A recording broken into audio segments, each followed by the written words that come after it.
toza lisusu na esengo ya kozala na bino na chaîne na biso ya YouTube toyebi ete boza ebele bozolanda biso bosiko ndimi deja kozala fidèle mpe koasabone na kati na chaîne na biso yango wana tokotika bino koete tout un foto bamakambo oyo tozalaka nango mposa biso nyonso toyeba oyo etali 3e testament. Pourquoi tozoloba 3e testament? Tolobi 3e testament eza pamba te meme ata soki otali mingi Jésus balobaka asekwaki 3e jour balobaka mpe Jésus azalaki na 12 disciples. So otali 12 disciples osali calcule omona kaka 2 plus 1 esali 3. balobi Jésus azalaki na se ya mabele asalaki 3 jours. Bachiffre 3 eza ebele. Ale baptiser au nom du Père, du Fils et du Saint-Esprit. Misad balingami kati na ko yango wana omoni tanke lelo tozoba makambo ya Nzambe ifo tomatanga dimension ya Nzambe mpo tokomprendre makambo ya Nzambe. Mokanda ya Luc 10 verset 27 elobi boye ndeko moningami yoko okosiba Bible na yo otangi alobi boye 27 elobi boye. Il répondit, tu aimeras le Seigneur ton Dieu de tout ton cœur, de toute ton âme, de toute ta force. De tout ton cœur, de toute ton âme, de toute ta force. Or, force est sa pratique, âme est sa parole, cœur est sa pensée. Puisque penser à mon thème, déplacer, ma camboisée, belé. Dieu est esprit. Nzambe aza na motema, Dieu aza na kati ya cœur. Ntango ozoraisonner, ozopenser wana eza tata. Ntango ozoloba, Jésus ce n'est que le Fils. Ozobimisa siko ame na yo.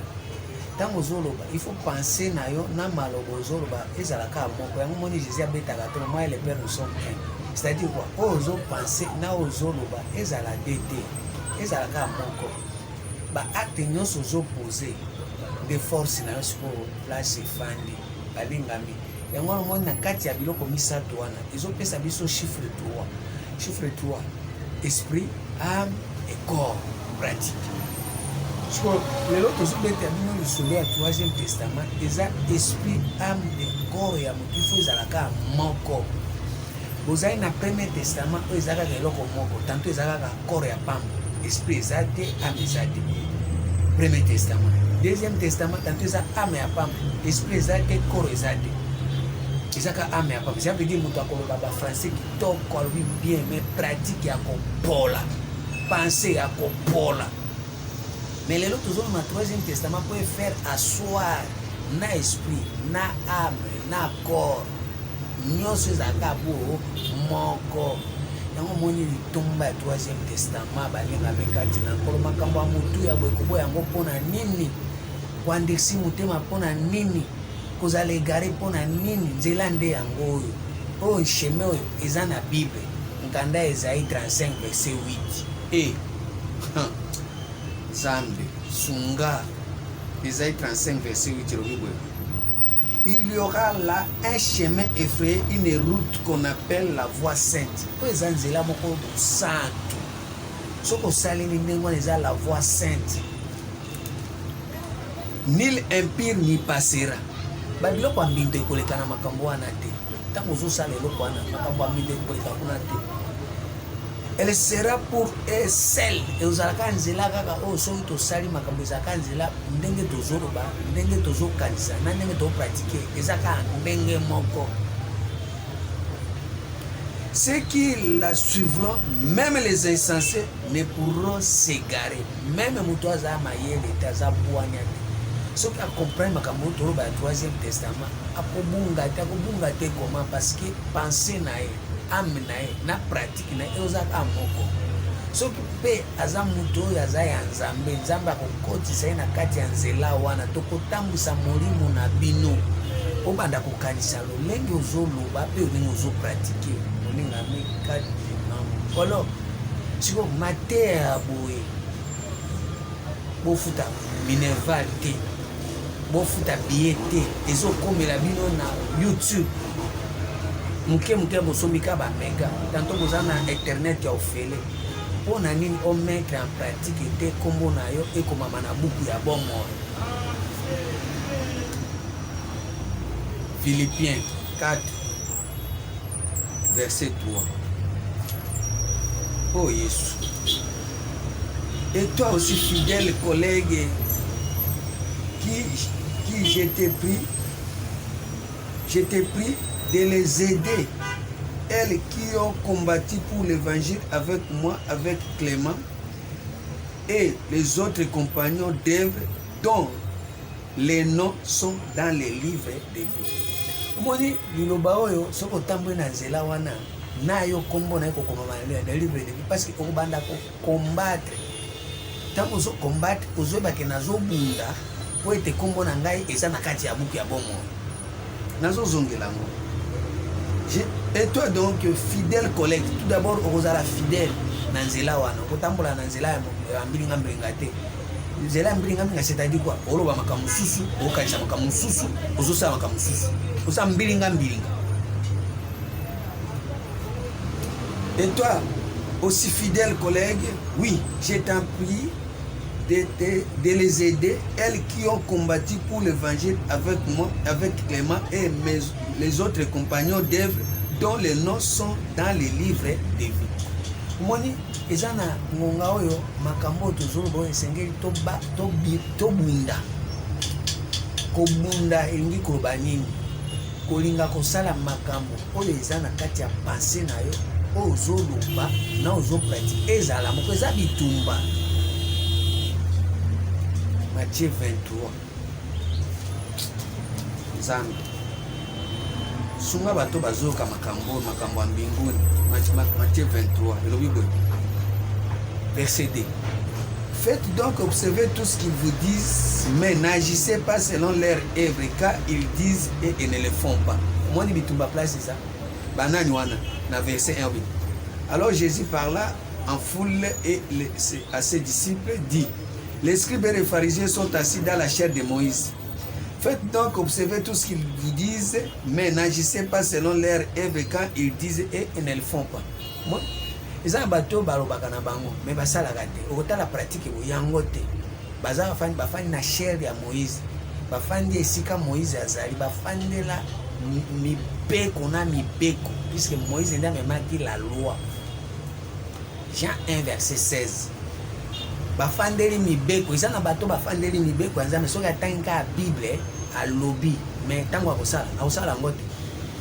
Oh Jésus azwaki bateme na mai bake na mai ya njiri mais Nzambe asali balobi mai bien si balobi mai mais basali yango te.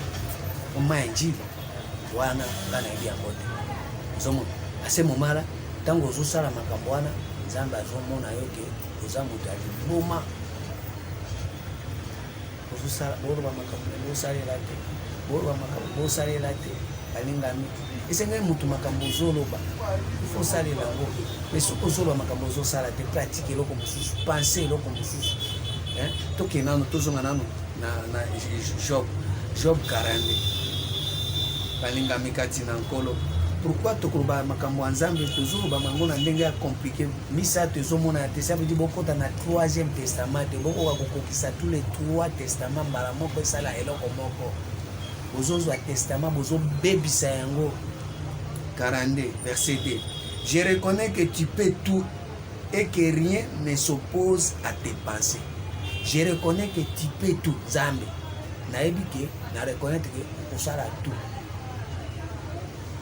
et que rien ne s'oppose à tes pensées. Ça veut dire Nzambe ndenge azokanisa ndenge azosala mais yo okanisi eloko mosusu oloba eloko mosusu ozosala eloko mosusu mais or soki tokoti na kati ya bonzambe tozongi bato ya Nzambe tokomi bato ya Nzambe il faut tolanda Nzambe na biso tozala lolenge ye balobi bien que je reconnais que tu peux tout et que rien ne s'oppose à tes pensées. C'est-à-dire soki a pensé que ngai na koloba boye alobi pe kosala pe asali pe eloko moko ezosopose te mais bino sikoyo bachrétien ya lelo bato bozolanda bible bozala makambo ya mbilinga ozokanisa makambo mosusu ozoloba makambo mosusu ozosala makambo mosusu yango wana omoni bokokota na 3e testament te otia kaka na 1 testament na 1er testament na première alliance oyo ya esclavagisme alliance ya Agar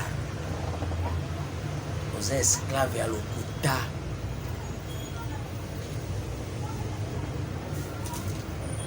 Isaïe 29 verset tout le temps verset 13. Le Seigneur dit, quand ce peuple s'approche de moi, il m'honore de la bouche et des lèvres, mais son cœur est éloigné de moi. Et la crainte qu'il a de moi n'est que précepte des traditions humaines. Il m'honore de la bouche et des lèvres. Ça veut dire que nous avons mais na pensé kuna zambazade pratique zambazade yango wana omoni lelo oyo tozoko kokota na 3e testament tokoka na kokota na 3e alliance parce que tozohonore nzambe na mbebo pratique yango te. Or pratique ya nzambe eza makambo oyo ezopesa bomoi na bato bazovivre bolamu ya nzambe nalinga kati na nkolo pesa bato bomoi nini moto azokanisa moto azoloba na moto azopratique nde vie ezali yango eza 3e testament. Boza na 2e testament bokanisaka bien bolobaka bien mais na kosala eza te tant que bolobi bien bokanisi bien soki osali te nyonso eke zero. Nzambe sunga bato bayoka makambo oyo, sunga bato bayoka makambo oyo, sunga bato bakota na makambo oyo oyo ya kokota bolamu na nzambe esimba ye nzambe amona ye. O Yesu nayebi ete bokotika bokozanga kopesa nzambe merci te soki okoti na makambo oyo. Na mkanda ya Jacques 2 verset 10, car quiconque observe toute la loi mais pêche contre un seul commandement devient coupable de tout. Jacques 2 verset 10, car quiconque observe toute la loi, observer toute la loi, observer na makanisi na yo, ozo observer na maloba na yo, mais opêcher kaka na pratique nyonso eke zero. Observer na pratique, observer na maloba, penser na yo o BBC nyonso eke zero. Observer na pensée, observer na pratique maloba no eza mabe tout eke zero. Et omoni mukanda Ephésiens 4 29 elobi nini yango tolinga tokotisa bino na 3e testament bo andisi mitema te. Ephésiens 4 verset 29 elobi boye, qu'il ne sorte de votre bouche aucune parole mauvaise, mais s'il y a lié quelques bonnes paroles qui servent à l'édification et communique une grâce à ceux qui l'attendent. Qu'il ne sorte de votre bouche aucune parole mauvaise, mais s'il y a lié quelques bonnes paroles qui servent à l'édification et communique une grâce à ceux qui l'attendent. Na munoko na yo bilobela ebima te, mais soki eza na parole eza koédifier, parole ezoconstruire comment oza na pensée malamu, oza na maloba malamu, ezopesa pratique ya malamu, communiquer yango. Yango moni mukanda ya Luc awa Bible nde elobaka ngai te. Luc 6 verset 45 elobi boye, l'homme bon tire de bonnes choses du bon trésor de son cœur, et le méchant tire de mauvaises choses de son mauvais trésor, car c'est de l'abondance du cœur que la bouche parle. Yango wana omoni lelo tozwa na 3e testament po ete tokoka komettre bino na cœur, na parole, na acte ezala kaka bo moko. Sikoyo ndeko lisumu nini nasali, mabe nini nasali na kokomisa yo na biloko nyonso misato ezala kaka moko okota na 3e testament. Or 3e testament eza nde place oyo mwana ya nzambe afandi, pratique ya nzambe, œuvre ya nzambe, destin ya nzambe, vocation ya nzambe, pensée ya nzambe, vision ya nzambe, conception ya nzambe efanda place wana po nzambe aconcevoir depuis création. Isaïe 25 premier verset, Bible nde ezoloba. Isaïe 25 premier verset, le boy. Ô Éternel, Dieu mon Dieu, je t'exalte, je célébrerai ton nom, car tu as fait des choses merveilleuses. Tes desseins conçus à l'avance se sont fidèlement accomplis. Tes desseins conçus à concevoir. Tes décès concis à l'avance depuis Genèse 1:1.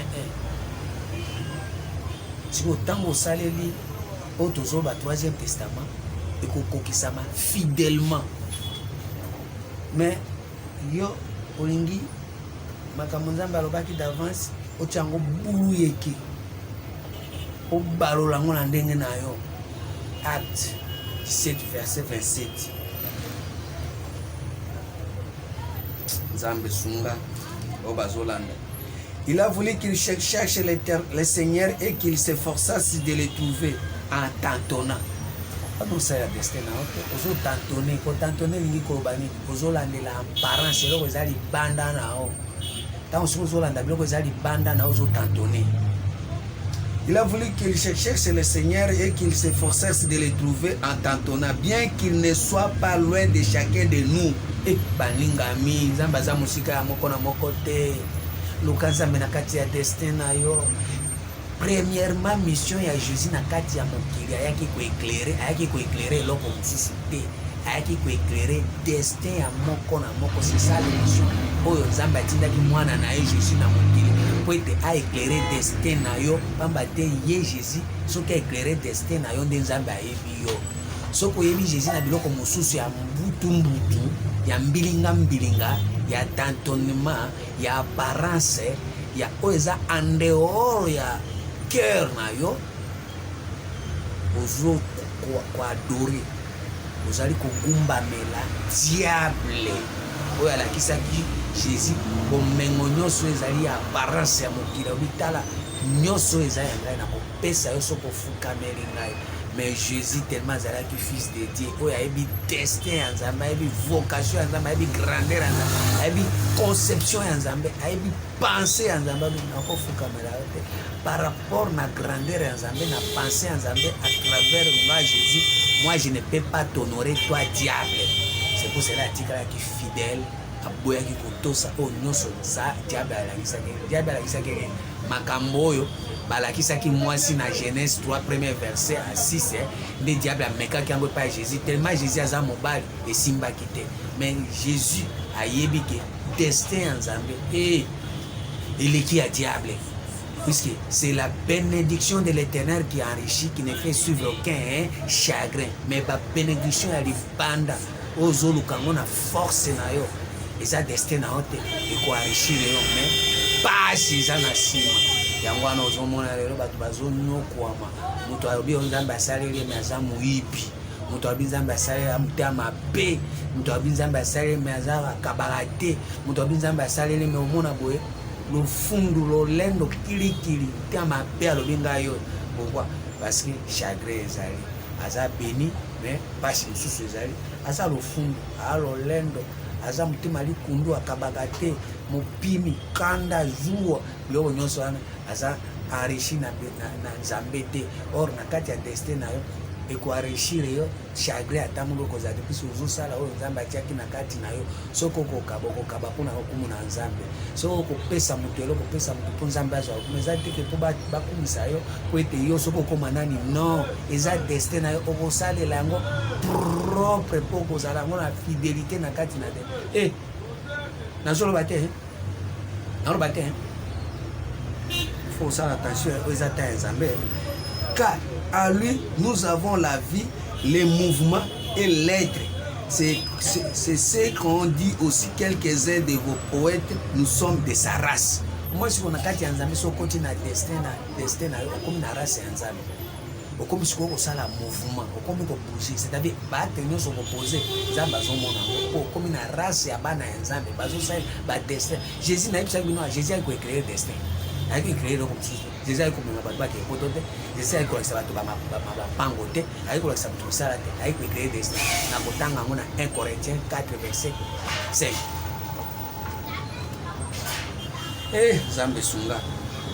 Nzambe sunga milimo nazotanga yango 1 Corinthiens 4 verset 5 Bible na bandata na 4:4. Mais ce n'est pas pour cela que je suis justifié. Celui qui me juge, c'est le Seigneur.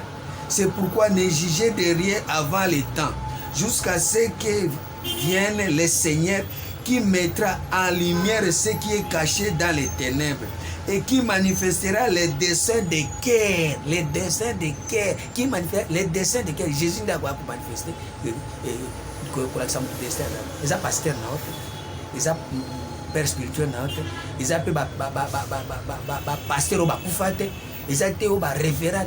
Non, non, non, ce n'est que l'unique personne. Ce n'est que Jésus. 1 Corinthiens 4, verset 5. C'est pourquoi ne jugez rien, ne jugez de rien avant le temps, jusqu'à ce que vienne le Seigneur qui mettra à la lumière ce qui est caché dans les ténèbres. Ça veut dire que nous sommes destin na été. Eza makamuna ye eza na kati na ye ebomba na kati ya molili. Et c'est ce que Jésus a pour éclairer.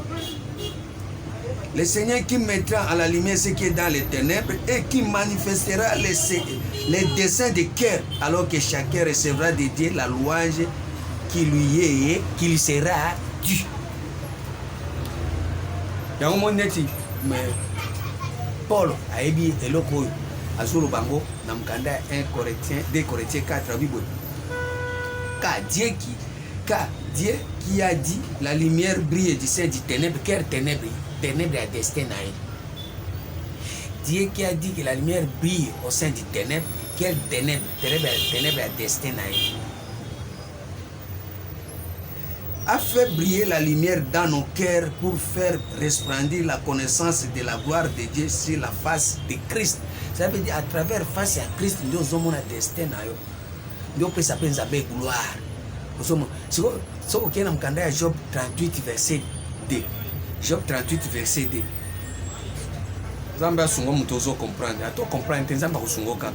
Otokomi na temps Jésus. Bible. Qui est celui qui obscure mes desseins par des discours sans intelligence? Nani otia moliri na destin. Ça veut dire bako tia moliri na destin na yo na ba discours ezanga mayele. Mais Jésus azoya ko éclairer destin na yo na discours ezanga mayele.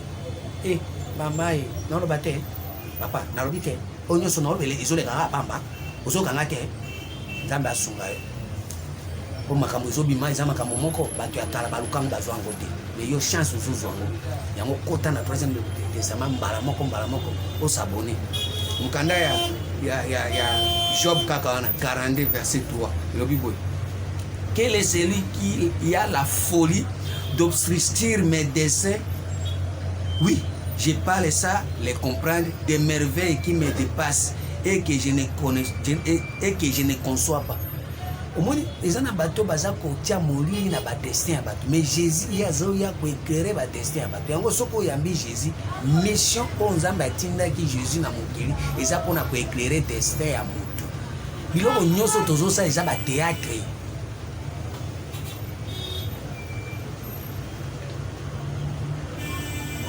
Ce que Jésus a éclairé destin na yo, nzamba yebi yo pe nzamba moni yo. 2 Thessaloniciens 1 verset 9. Ba verset nyoso nazo peso yo so comprendre raté. Est-ce que ngam na Bible 2 Thessaloniciens 2 verset 9. Nzambe sunga bato bazolanda. 2 Thessaloniciens 1 verset 9. Lorsqu'elle viendra pour être en ce jour-là glorifiée dans ses saints et admirable dans tous ceux qui auront cru, car notre témoignage auprès de vous a été cru. Lorsqu'il viendra pour être à ce jour-là glorifié, qui? Jésus. Jésus akoya kozala glorifié na kati ya destin ya moko na moko, mais tango akoya na ngonga wana po ato azwa gloire na kwela kisamu tout destin na ye. Dans ce sein admirable à tous ceux qui auront cru, car notre témoignage auprès de lui a été écrit. C'est pourquoi aussi nous prions continuellement pour vous, afin que notre Dieu vous juge digne de la vocation et qu'il accomplisse par sa puissance tous les desseins bienveillants de sa bonté à l'œuvre de votre foi. Balingami ope ngam na komango Jésus nde akoya ko accomplir ba destin ya moko na moko po ete kondima ya moko na moko emona na polele yo ndimeli bilumindima biloko apapamba mais oli ondima na kati ya destin na yo po ete obimisa eloko ya malamu. La foi vient de ce qu'on attend. Ce qu'on attend vient d'où? Dans votre destin. Oyoka biyoka yokate. On nzamba komela yo yoka yango bien. Soko yoka yango bien salela yango nzamba zana yo agréable. Hey. Pour que le nom de notre Seigneur Jésus-Christ soit glorifié et vous en vous et que vous soyez glorifiés en lui, seront la grâce de notre Dieu et du Seigneur Jésus-Christ. Pour tout d'abord, Jésus a la glorifié. Yo pe kolo destin, ozo la pe glorifié. Pour être gloire et ensemble et mata et monana. Ba mona ke to azo la destin ensemble sale loko kati na ye, mais loko na ezo salema pe ezo kokisama na makasi yana ya nzambe. Bani ngami awa o eza 3e testament. Muta moko ko balola ngote. O eza makambo ya nzambe. Okolongola te obakisa te. So obakisa bakisa na 2e testament, bakisa na 1er testament. O muta olongola te. Mwana azosenga na bino bosa abonné na kati ya chaîne po ete bana oyo bokobota babima isusu bana ya kaka kolulaka baninga mais azala na aika mpiko abakuka awa na kati ya 3e testament tokotangela bino ata verset moko 1000 fois mais eza kaka elengi pamba te ezoloba makambo ya mutuya makambo ya mutu oyo ezosalaki soko oyoki yo moko na nzoto eningani. Habakkuk 2 verset, premier verset. Et Habakkuk 2, premier verset. J'étais à mon poste. Poste, c'est la destin. J'étais à mon poste, c'est la destin. Et je me tenais sur la tour. Je veillais pour voir ce que l'Éternel me dira. Veillez. Zala na poste na yo. Ozela nini onzamba kolakisa yo kati na destin na yo. Yo sengeli ozala nani. Lelo okomi kolula okomi osala makambo mosusu oyo eza ta ya yo te par rapport na oyo nzambe atia kati na yo. Lelo okoma omela babangi, lelo okoma moto ya babiere, okoma nzoka nde kati na nzambe atia biloko wana te. Okoma ndumba, nzambe atiaki ndumba na kati na yo te moninga me kati na ko. Pourquoi obabandonaki poste na yo, oboyaki kozela ta na destin na yo ekokisama. Oza lokola mwasi akutanaki na nyoka faire dévier ses émissions na Genèse 3. Tango mwasi azolula banzete nyoka yebise okokufa te mais yo so okufi yango moni osala kosoba okufi nini okufi miso omoni destin na yo te ozosala kopikole yango wana tozosenga na bino na minitio pas de blague na makambo ya nzambe na 3e testament makambo akosala na makambo ya bible eza te makamosala na eloba nzambe eza te soko boy tirana na 2e testament pi tirana na 1er testament zala mombo kuna. Mais si on continue dans le 3e testament, ça va être crainte de Nzambe fait que tu as tout na yo. Kati ya bongo na yo. Kubanga Nzambe akamati na ote. Amta msala na ote. Nzambe sala akosala à travers destin oya kati na yo. Habakkuk 2. J'étais à mon poste et je me tenais sur le tour, je veillais pour voir ce que l'Éternel me dit. J'ai veillé. Pour muto azozala azozela destin ave ala la pongite.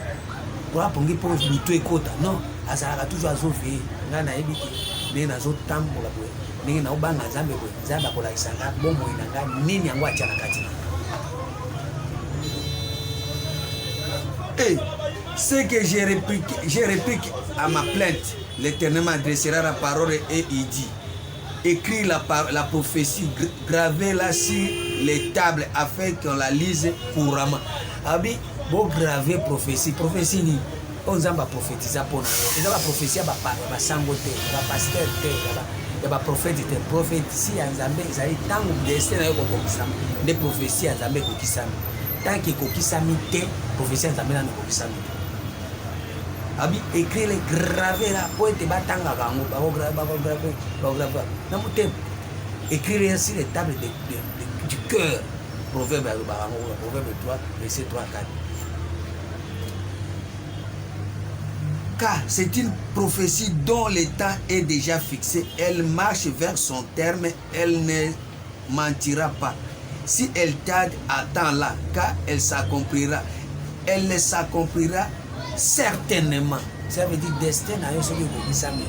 Ekokokisama kaka. Ate umene ekokokisama. Soki ozo garder confiance na Nzambe olandi bilanda landa te, olandi mutu te, olandi voisin te, asomba amata akola asaninga osala wana etali yo te, yo zela oyo ya yo. Nzambe, Proverbe 16 premier verset, balingami kati na nkolo o makambo na oloba oyo Nzambe sangisa bana teya bango makambo oyo bakoumela bakufa avant te. Mwana akeka boye alandi baninga ake kuna o akufi na oyo okufa te. Nzambe akosa na motema na Proverbe 16 na otanga ngona banya premier verset. Les projets qui forment le cœur dépendent de l'homme, mais les réponses que donne la bouche viennent de l'Éternel. Comment on peut former un projet? Oui, na osala les autres dépendent. Mais oyo kokibimisa na motoko na yo esengeli oyo zaza de Nzambe tazo pesa. Ya mwana osenga na bino poser la taille Nzambe. Les projets qui forment le cœur dépendent de l'homme, mais les réponses que donne la bouche viennent de l'Éternel. Tous les voies de l'homme sont pires à ses yeux, mais celui qui pèse les esprits, c'est l'Éternel. Recommande à l'Éternel tes œuvres et tes projets réussiront. L'Éternel a tout fait pour un but. L'Éternel a tout fait pour un but. Même les méchants pour les jours de malheur. Ce qui nous a bâti destin na kati na yo, ils ont pour un but. Premièrement, au bangana noé. Deuxièmement, yo peut bénéficier na kati. Troisièmement, vie na yo, ba jour na yo, o remplir yango.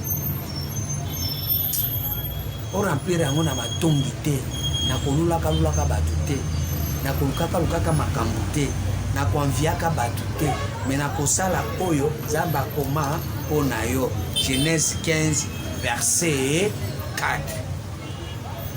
Alors la parole de l'Éternel lui fit adresser ainsi: ce n'est pas lui qui sera ton héritage, mais c'est celui qui sortira des tes entrailles qui sera ton héritier. Oyo kobima na kati na ba entrailles na yo moko, destin na yo za ba entrailles na yo moko. Oyo bima na kati na yo yango nde ko za hérité, nde ko hérité nango, nde ko vivre héritage ya bonzambe na kati. Eza makamba ko copier te. Nzambe bato bayoka te natikeli yo bango na komona Yesu Kristo.